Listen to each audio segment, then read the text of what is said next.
Grace Lilly got kicked out of a party for saying something stupid. I've been there, girl. Haven't we all? I didn't even think what she said was that stupid. Didn't either. Grace Lilly just asked Maddie if she pigged Joe. I got an old Charleston story for you channel surfers when we get into this episode about squash ass. Let's jump right in. Southern Hospitality, Season 4, Episode 4, Giving Grace. Let's watch. Remote reality, yeah, that's the key. Unlocking stories wild and free. With the host, side by side. Channel surfers, let's ride. Hey, channel surfers. Welcome to Remote Reality. I'm Lauren, your friend and attorney host from the low country of South Carolina, who loves to overanalyze everything, including my favorite reality TV shows, and including this one, Southern Hospitality, which takes place right in my own backyard. And I'm Dee, her paralegal and smartass sidekick. And co-host. Sorry. And squash ass. Like, I have a million things going through my head right now. None of Dee it has clean. No None of it idea where clean. I'm going with this. No idea. So years ago, before I moved to Charleston, when my husband and I were still friends, before we ever dated, I was seeing this guy in Charleston. I was living right outside of Charlotte, and I was seeing this guy that I'd known for a long time, but he lived in Charleston. So he wanted me to come down one weekend. It's about a 3-hour drive, and I brought my friend Megan. Now, me, Megan, and my husband Rob, we are like the three of us were best friends. So my husband kind of ties into this. He's not squash ass. He came up with the name. So we have this trip planned, and I'm talking to the guy on the phone before the trip, and he tells me that his ex-girlfriend used to pick him with a squash. What? I was like, okay, all right, let's just ignore it. It will go away, right? We just don't pay attention to this, and it will go away, and we're still going to go have a fun weekend in Charleston. So Megan and I go down, and of course, Megan knows the story. Of course, Megan knows everything. And Sunday morning, we head out to the grocery store in West Ashley to get some provisions to make breakfast. And he's getting all these diced up vegetables. And all of a sudden, we're in the kitchen. He's pulling out the pre-diced vegetables to make omelets. The man pulls out a yellow squash. Full size? Full-sized. And he looks at me and smiles. And Megan's eyes from the living room are the size of saucers. She's like, what the hell? She falls down on the couch. I go over there to see what's happening. She is cracking her ass off. You can't tell because she's being very quiet about it. It looks like she just passed out on the couch or something. She could not stop. And then when we got back to Columbia, we told Rob, my now husband, and he affectionately named the guy Squash Ass. I think I would have turned the car around at the whole story of the squash ass. You know what? We just ate our omelets and left. That's exactly what I would have done. Yeah. Somebody the else only can- vegetable that was not pre-diced. Yeah. Somebody else can give him some squash. God, this was so long ago. So yeah, I was like, is this a Charleston guy thing? I don't know. I'd never really known Didn't think it was a weird question. Didn't know anybody Not that from my experience here. That's what I was getting ready to say. I haven't really known anybody that wanted any kind of vegetable shoved up their ass. Nope. And cucumbers. I mean, I was like, wow, yeah, getting these vibes. So Southern Hospitality, yeah, they kicked Grace Lilly right out of that party. And I don't think she cared. I think she was high as a kite on ketamine. And she's just like, where's my phone? Bye. Yep. I don't think she cared either. Not one bit. She got that free spirit. She's just like, I'll just go somewhere else. Maybe She's got somebody that else would. ketamine. She doesn't have a care in the world. Which in Charleston, there are so many of these billboards for ketamine treatment for depression for like years. It's like a blue and orange billboard. I was completely clueless that it was even any kind of form of treatment for depression. Because I remember seeing them up still after Matthew Perry died. And I was like, still advertising this. I'm sure it's great under doctor supervision. It sounds like she started taking it not as prescribed and then off label. She got a Mhm. batch of it. I'm assuming the batch was not from CVS. Mm-mm. But I love Grace Lilly. I do too. And I hope that she's able to get the help that she needs and move forward in her life without it. And how scary that somebody died off the same batch that she was taking. Yeah. Well, Hopefully that was a big eye opener. I think a lot of people have probably been touched one way or another, know somebody that's been affected this way. I know I certainly have. Well, when you told me that Grace Lilly was struggling with substance abuse before I watched the episode, I was thinking alcoholism because I definitely have my friends that have that Mhm. share of it, especially in Charleston, where Mhm. French day drinking not as taboo. Right. I didn't think alcohol because of the way Maddie was talking about it with Joe. She was having the discussion, why she puts up with Grace and the things that Grace says to her and the way that she treats her. And she just said, substance abuse. And I was like, it must, because alcohol, usually people will just come out and say, she has an alcohol problem or something like that. So I was thinking it was something more serious than alcohol, but it does explain a lot as to why she keeps staying around and trying to be there for her. Well, Maddie is in recovery for Mhm. alcohol. Right. So she understands that process and she understands the importance of support. But Mhm.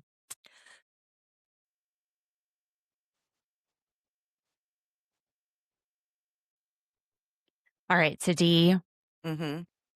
we're going to put on our attorney and paralegal hat and head over to the Charleston County Public Index, where we will Mhm. find that Grace Lilly has charges pending right now.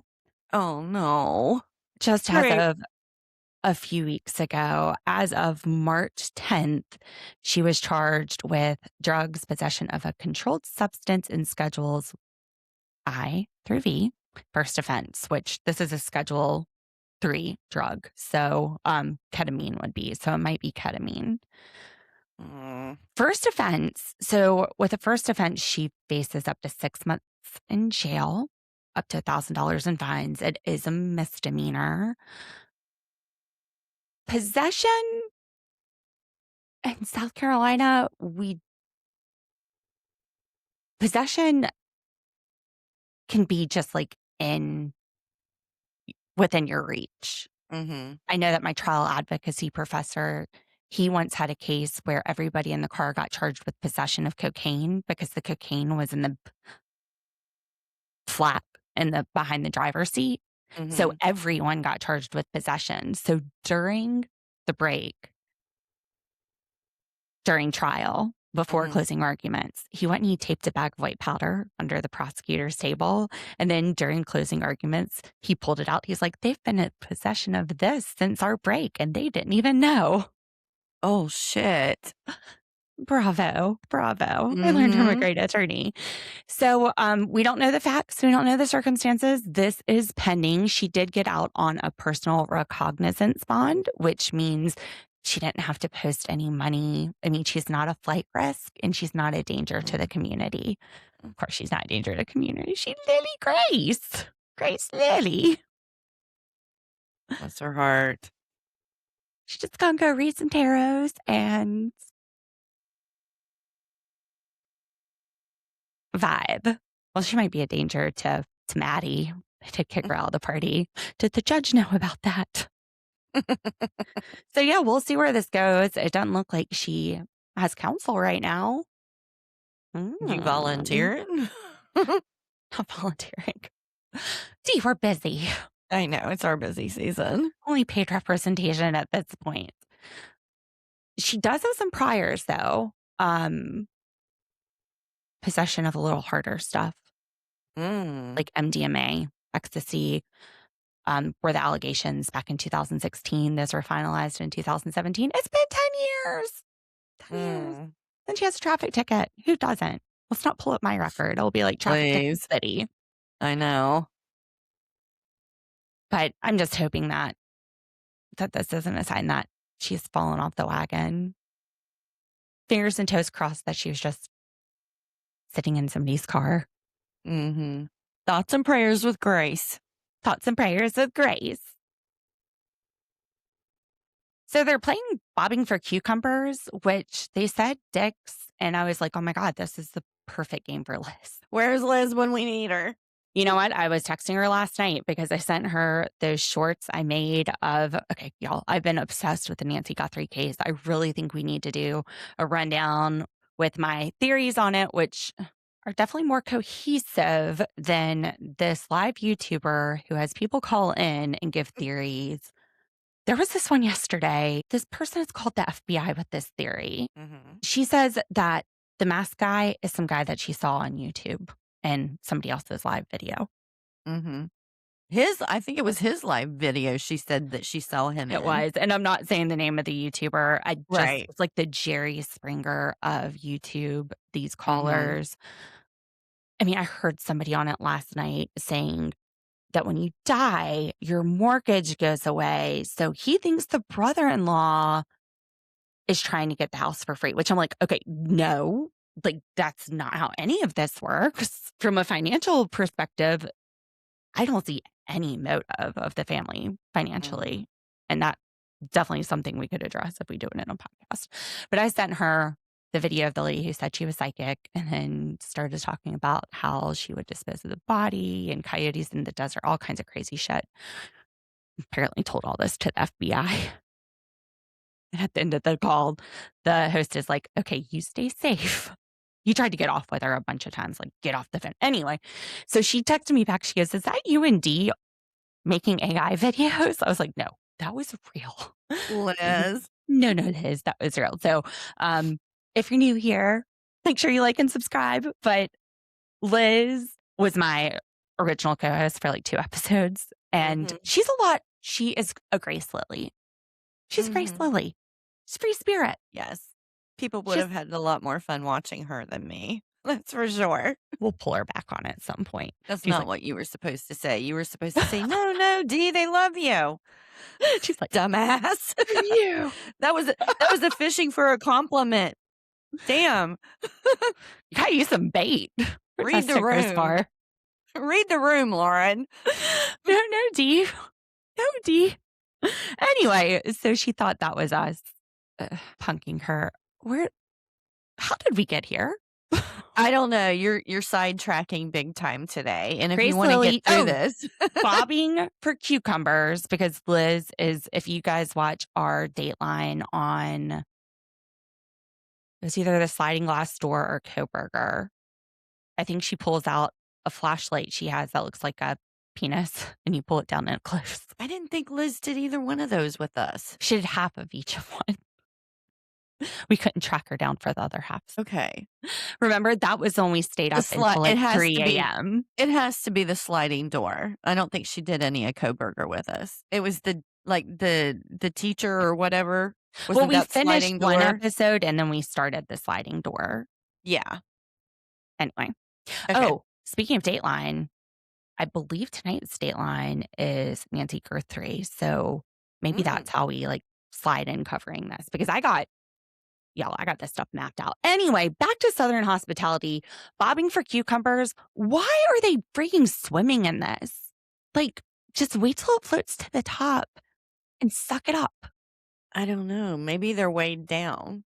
I don't know. And it seems like they're doing it's almost like a truth or dare. Like they ask a question, and if you don't answer the question, you have to bob or something like that for the cucumber. Well, they're answering the question because they asked Jordan when the last time she slept with Justin was, and she's like, Thursday, which didn't know that their relationship was as serious as we're finding out at this party. Yeah, he makes it seem like very, very similar to just booty call.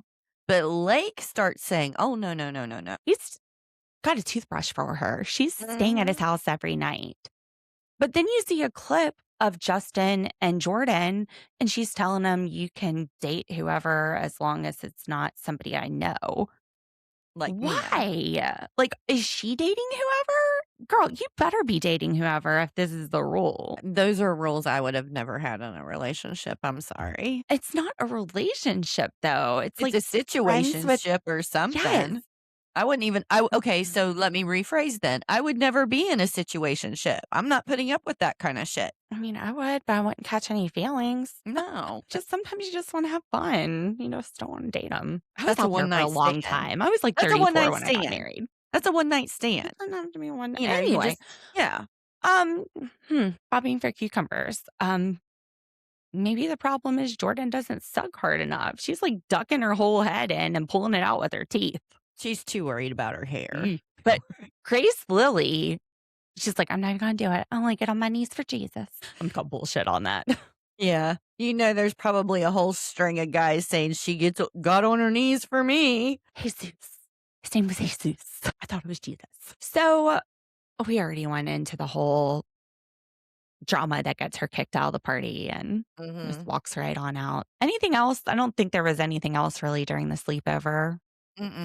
No, because we had covered part of it, I think, on the last episode, because it carried over to the beginning of this one. Well, TJ, he hasn't slept with anybody in like 16 months. He doesn't also remember their name. It's been too long.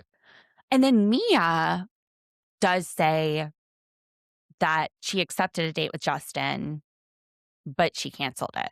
Now, in ITM, she's like, no, I just put it on pause. And then later we find out she does cancel it. But she says, this is like having a baby mama without a baby because Jordan is like, did you think about me when he asked you out? No. No, bitch. Like, I don't even know you. Why would I think of you? not friends with you. Now, Mia thinks that Justin is cute. Different strokes for different folks. So she said a hot guy was in front of her and she's single.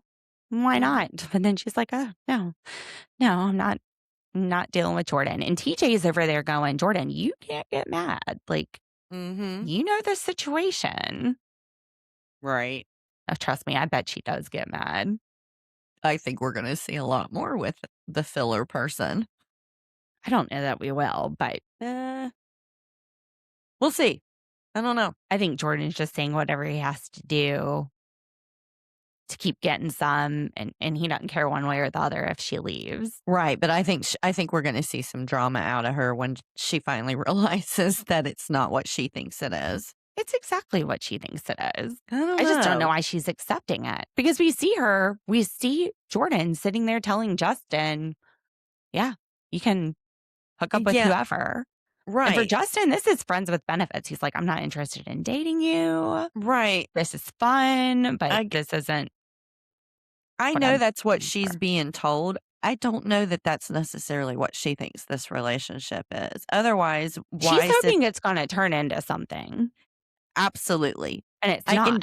I can change him. I can change the situation. But where are we going to see more of her? Because I don't think Mia cares. Mia sits there and was like, you know what? I couldn't imagine myself sitting across from him at dinner and actually liking him. So no, I canceled the date. It may not be Mia. Maybe burn girl. Take a look.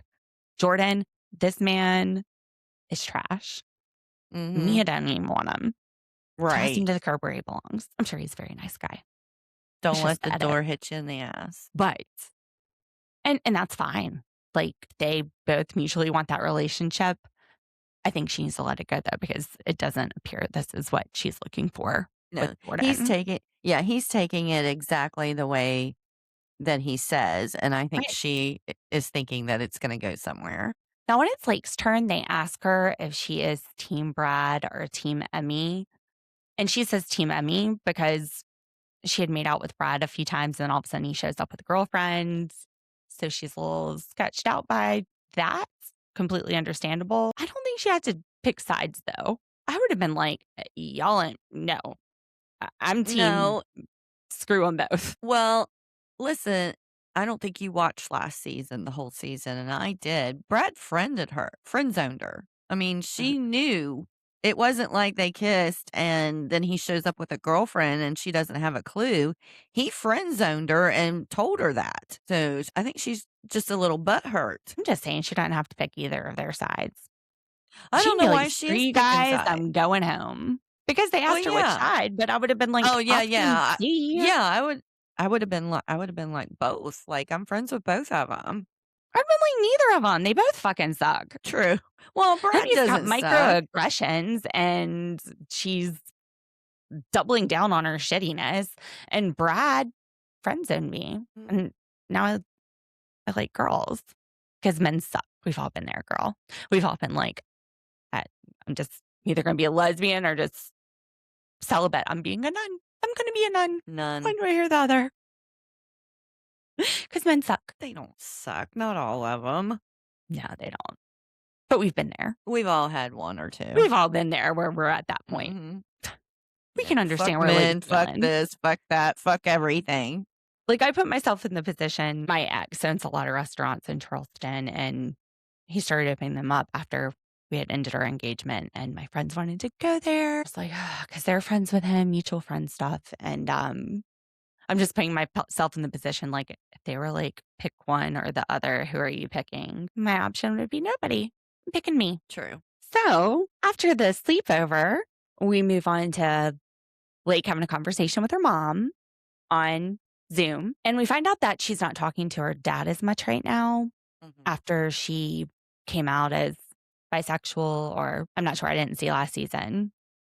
Yeah, I think it's Has she sworn off bisexual. men altogether? Okay. No, she likes both. But we learned that she's from generational wealth. And there's like even a school named after her great grandparents, which I had to look it up. It's in Lancaster. I thought they were in York County. Who? Her family. Well, when I looked up the school, it was in Lancaster. I mean, that's right beside York County. Yeah, because I knew So we're when I talking about saw like it the when I was outskirts of Charlotte. Yeah, I knew when I was watching, I was like, that school's not in York County. I knew that. Yeah. So she was talking about appearances, and I've seen this. I've seen this situation with friends of mine that I grew up with, as far as somebody coming out in the family who was well known, like not accepting it, which I was like, fuck it. Like, I love the brother I didn't that get came the out. Yeah, I didn't get the impression from the conversation with her mom that her dad was necessarily against what she did. He just didn't like the public format that she used to come out, or something to that Well, effect. it's not really any of his business. Because mom was pretty much, just give him some time. He's just being dramatic. He loves you, you know that. It would be one thing if he wasn't about her being on a show, because it's kind of an embarrassment. A lot of how the Ravenels felt about Thomas Ravenel going on the show. But it's another to just feel that way because she came out. It's really stupid. To me, that makes your old money family look dumb to get upset over that. I mean, freaking my husband. He's like, he reminds me of Shep from Southern Charm. He's generational, South Carolina. There's like a town named after his family. But like his dad got mad at us once for coming to Christmas in pajamas. Oh, wow. He was like, you should dress up. This is not appropriate to leave the house in pajama pants to go to his sister's house. Some people actually have Christmases that's the dress code. You have to come in pajamas. It's like a fun thing to do. And that's why when we got married, we did a PJ pajama brunch and showed up in a dress and suit and surprised them. How is that for appropriate? Just me twisting the norm. That's why I'm probably the least favorite in law. Anyway, I just hope I never care more about what people think than about loving my kid for who they are. Right. Well, and like I said, I didn't necessarily get that was the impression that he was like mad at her or anything like that. He just He's not talking to her every day.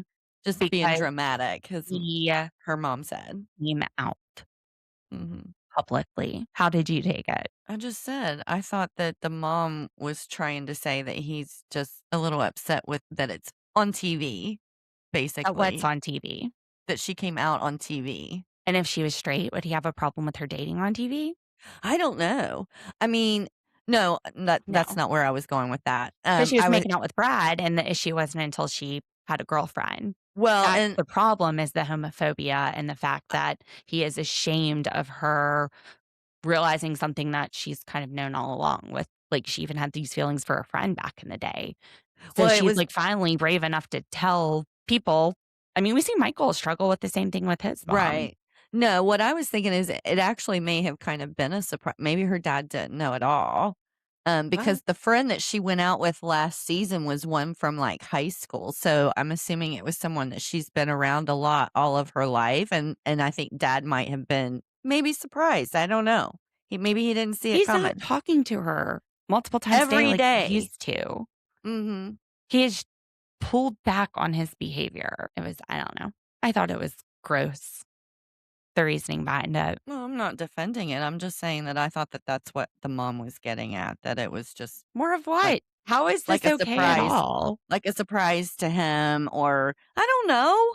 Fuck, I don't care. I don't give a shit. I do, and I support you, Lee. I support her too. I just don't care why her dad is upset.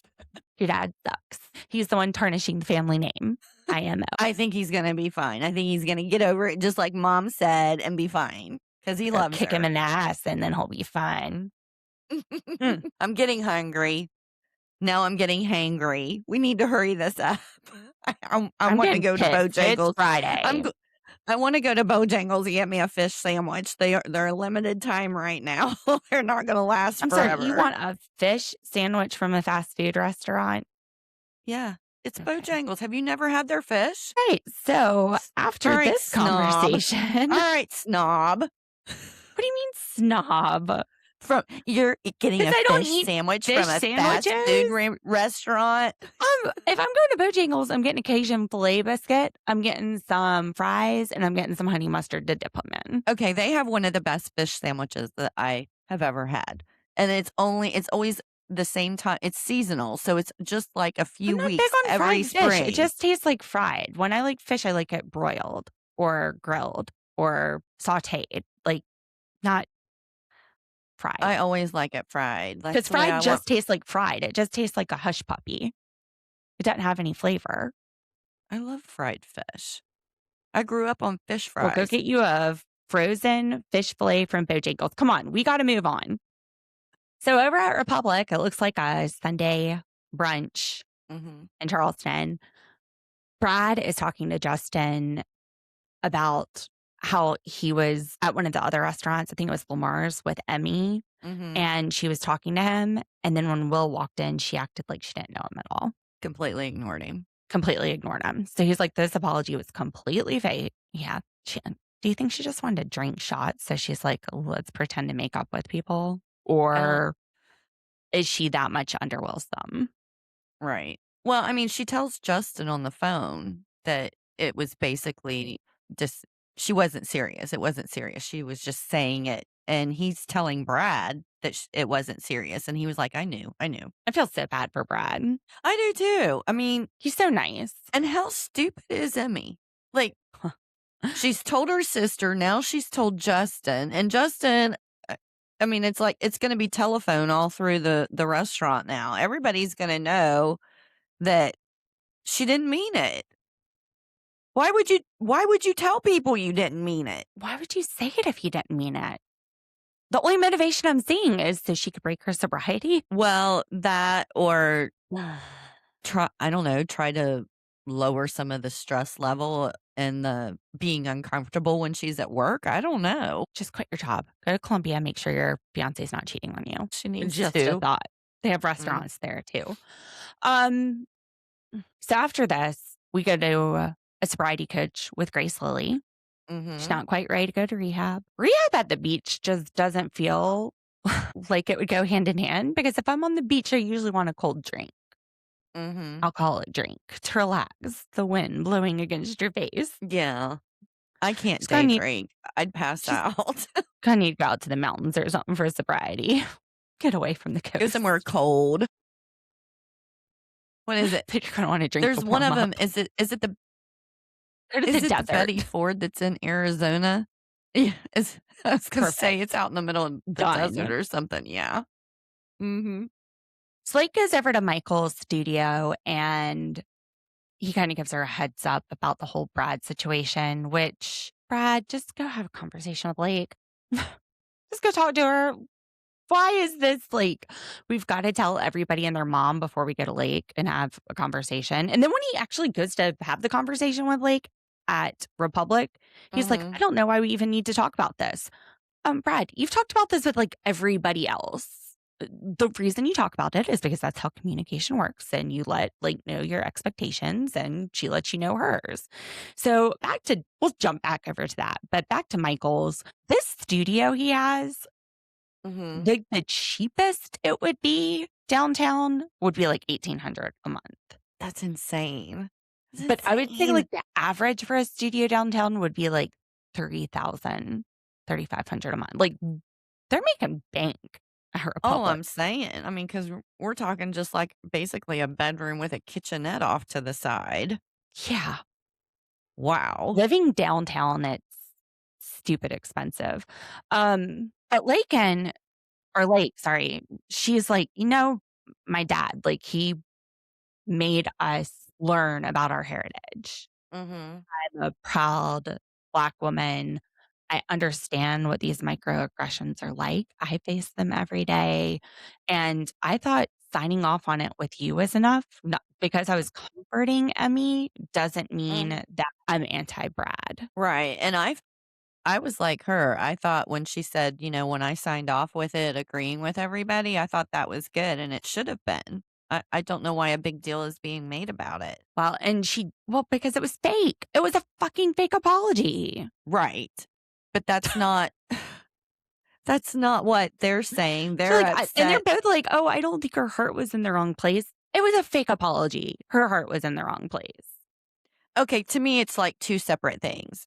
It's them saying something to her because they didn't feel like she reacted enough to the microaggression versus Emmy's apology being fake. That's two different things to me. I think that, and I mean, I'm white. I'm not one to speak on this, but I don't think that Lake has any duty to teach anybody about microaggressions. That's up to Emmy to figure that shit out. They're imposing this duty on her is how I felt. And she did. She co-signed with Michael's on it. Right. So, and you can just tell here how much she really loves and respects her dad, which is just even more heartbreaking to me that he's not talking to her every day. Yeah. I mean, that's your dad. That's time you can't get back. But anyway, so yeah, Michael's in his expensive ass apartment over to Republic where Brad pulls Lake aside. Well, Justin No, or Lake Michael's pulled him kind of aside. we need to have this conversation. Mm-hmm. Right. Right. And she's like, we need to talk. He's like, we don't need to talk. Yeah, you do. And they hash it out. And Brad is With Joe walking surprised in on how and Emmy Lake walking in. handles this. Oh gosh, when Emmy walked in, they almost started laughing. You could tell they were like, that was awkward. Get the fuck out of here. And I'm thinking, y'all should be cussing out Emmy.